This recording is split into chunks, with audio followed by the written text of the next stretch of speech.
வெயில் காலம் உடம்புல துடிப்பட்டாலே ஒரே எரிச்சலா இருக்கு. உட்காரு. வேணாங்க, நான் வேணா பரிமாறிட்டு அப்புறம் உங்க பக்கத்துல உட்காந்துக்கிறேன். நான் ஒண்ணு உன்னை பிரியத்துல உட்கார சொல்ல.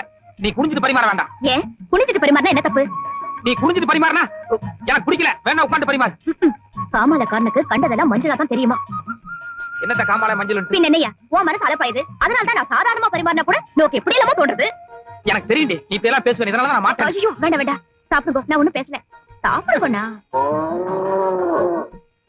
யோயோ, எடுத்த உடனே நாட்டு பொறுத்த மாதிரி பேசுறியே. பால் பாயசம் இருக்கு, மைசூர் பாக்கு இருக்கு, லட்டு இருக்கு. இடுப்புல இருந்து ஸ்டார்ட் பண்ணுங்க.